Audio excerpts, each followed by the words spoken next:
Hello, Portland singers and singers from all around for watching this video. Today I'm in Charlotte, North Carolina, and you're looking at the living room of my in-laws. It's very nice. Today we're going to talk about the jaw. We're going to do some vocalises that are specific to helping us find out what kind of drop or release is good for every individual because it's different for everybody. So if you are looking at the vocalese sheet, we're going to start with something very easy today. Right? We're going to do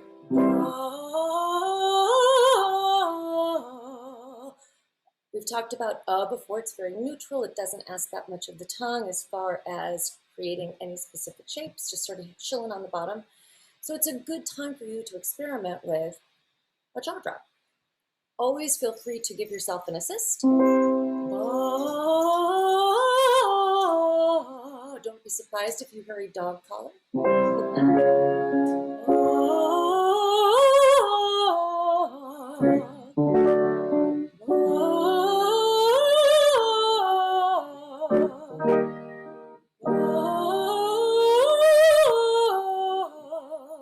So we start moving up into this passaggio right here. Sometimes we have this little urge to narrow. And some of us might have even been taught to narrow. But in this particular case, have the coraggio to just stay the same. Nothing is going to happen. It might feel like it changes a little bit in our own personal acoustical landscape, but it will sound just the same on the outside, and that's what we're going for, is consistency. So let's go back to here.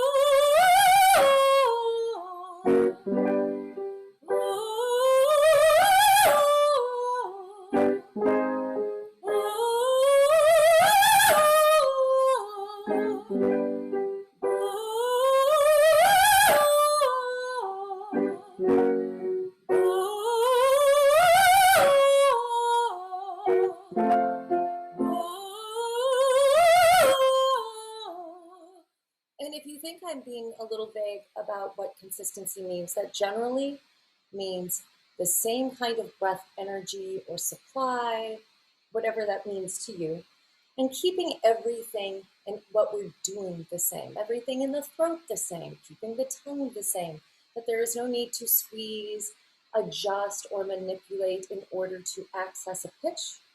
The voice will do that for us. Let's just do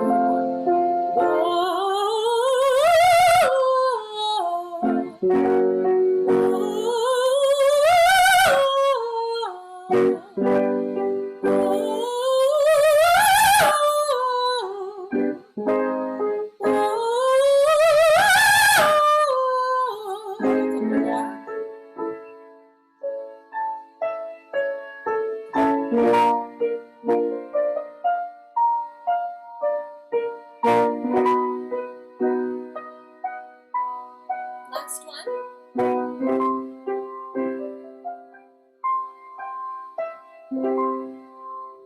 Excellent. Okay, so we're going to number 2. You'll see that I have 2 versions of number 2 as far as the vowels that we use for you to experiment with. We're going to do the first one on our neutral A. In fact, I'm going to start on D actually because it's still a little early here. My voice is still waking up. So we have our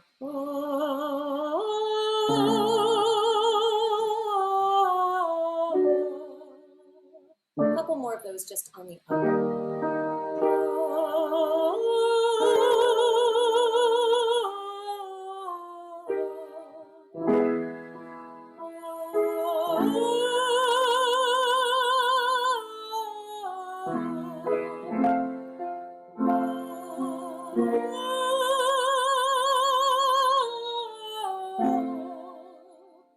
So wonderful, easy. It's a great time to practice mezzo di voce. But what if we wanted to sing an E on the 5th? If we wanted to go to so and sing E, and how does that change our presentation of the jaw. Often, sometimes, people will use the jaw to make E. And I'm not saying that they're wrong, but the tongue really is the shaper of E. It is the major organ structure in the mouth that creates the E shape, with the sides of the tongue up, the front of the tongue kind of sloping down. So if we think about that position, let's just enjoy that for a second. We're not going to think too much about the jaw for a moment.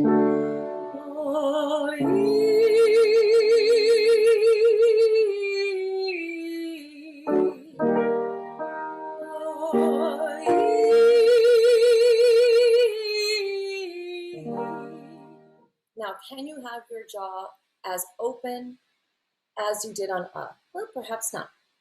Everybody's different. Everybody's tongue is different. Some people have a shorter, I never remember that little thing's called under your tongue, but from that attachment forward, some people have a lot of real estate. Some people don't. Some people's little hanger there is a little further back.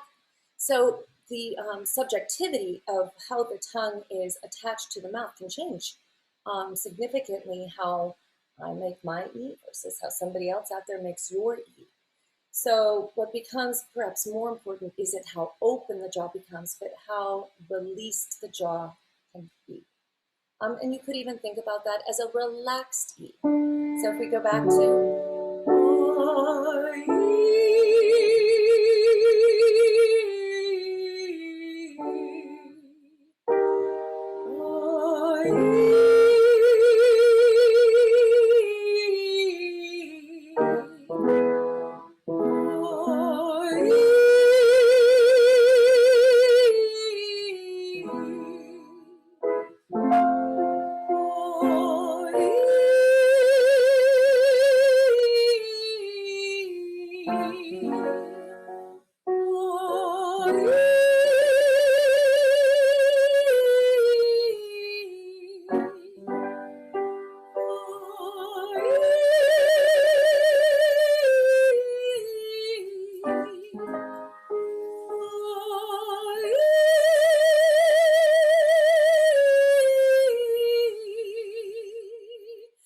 you might find that how relaxed your E can be might actually progress a little bit more easily the higher you go, because a tighter E might not be as comfortable for some of us, although some of us might totally dig a really bright E because we can launch on it. But our goal is to stay the same.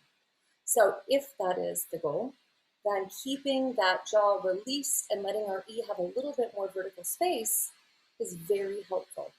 So I encourage you on number 2 to kind of go back and forth between the neutral from do to so and then moving to the E, just seeing if you can investigate what kind of jaw release is good for you. Now, number 3, we are going on descending thirds. My vowel is oo, o, and ah. We're going round narrow vowels to open. So we have oo, o, ah.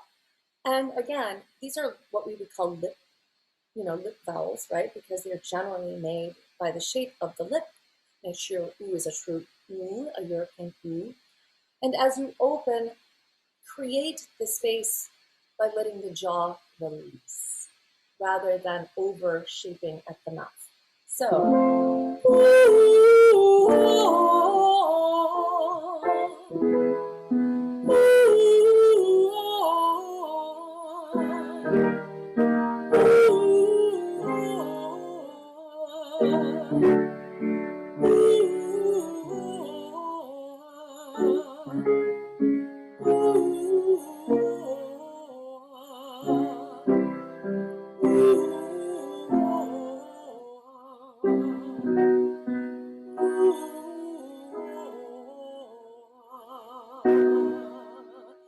just checking something to be sure I was recording, and I am, so I shall now keep going.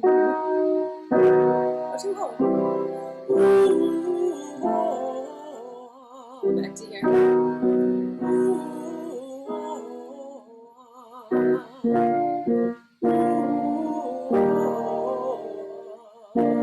Flip in the chest.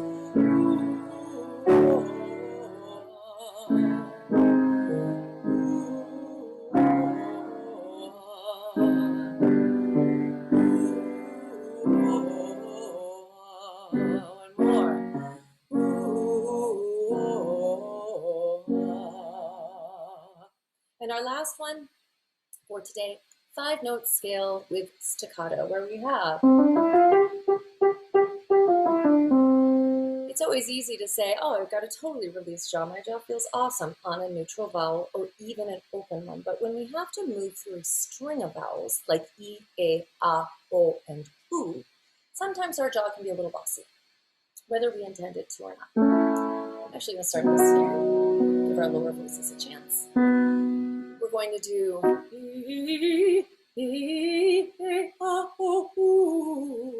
do you remember those breath exercises from last week? Like the sh, sh. Remember all that wonderful diaphragmatic bounce that we were able to capture? On these staccatos, that's what we're looking for, that active diaphragm. So that all comes from there. Let's do it together.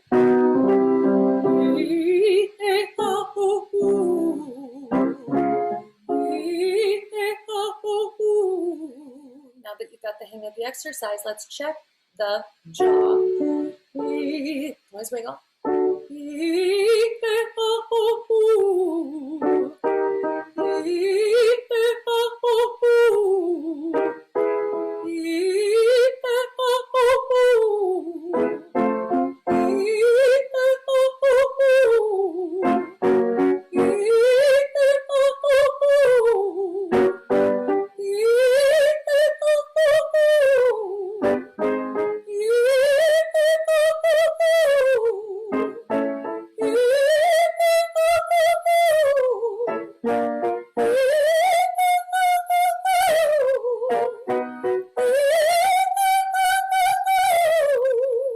When we get that high, especially maybe the sopranos and the altos moving through that passaggio, again, you might have that urge to get up a little bit tighter, bring everything a little brighter.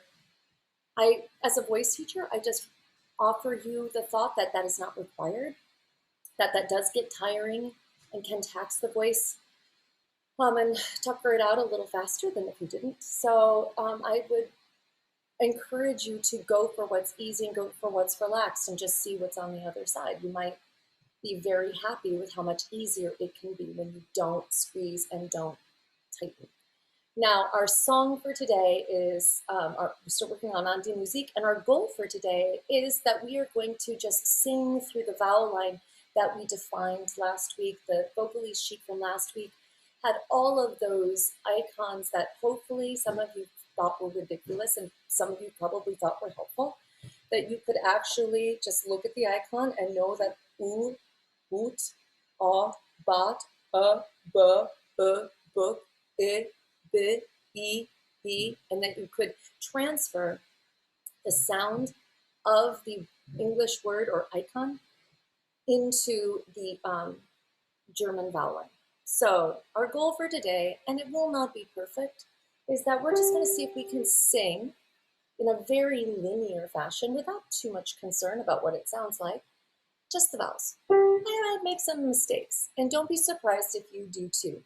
Sometimes extracting the vowel line can be a little tricky because we're so used to making that sound based on the syllable that it sits in. But let's give verse 1 a chance, shall we? So we have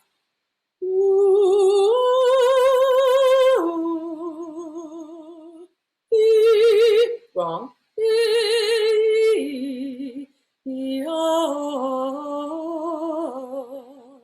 I'm going slow so you have a chance to shape it.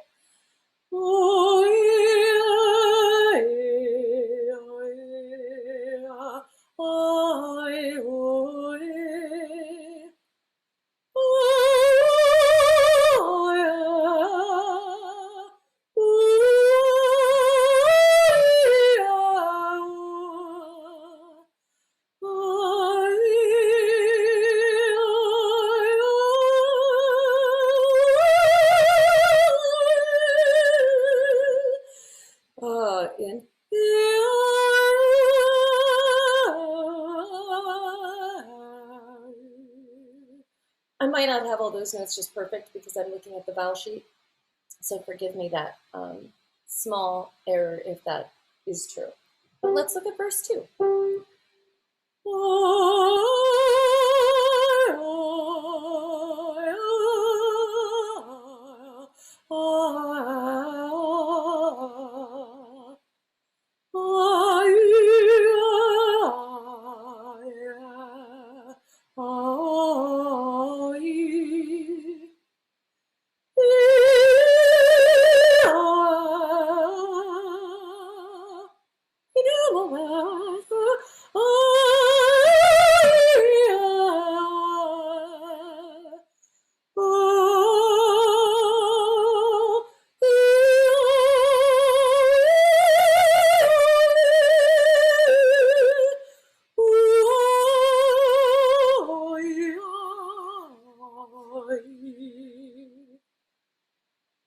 It's tricky, but it's worth it. Now you notice at the end of that second verse, I was like, oh, I should be like checking my vowel, my jaw, making sure that my jaw is out of the way so that my vowels have their best chance to match. So now that we've done that once, we're just gonna go back here. We're gonna do it one more time.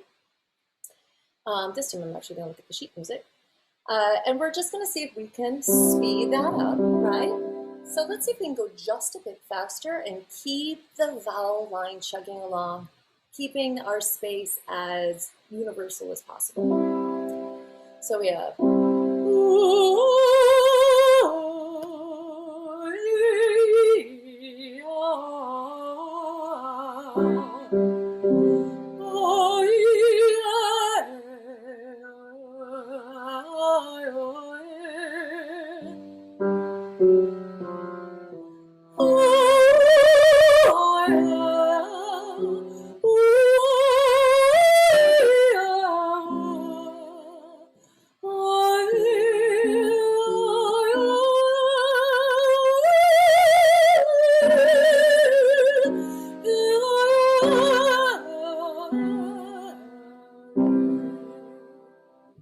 just trying to give us a few chord changes to keep us on our tonal center. Let's do the second verse and see if we are as productive on the second as we are on the first.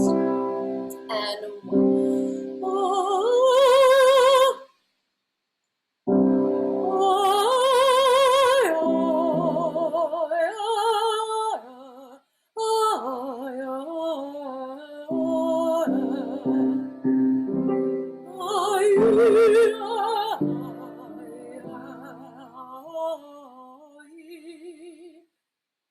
three, four, one.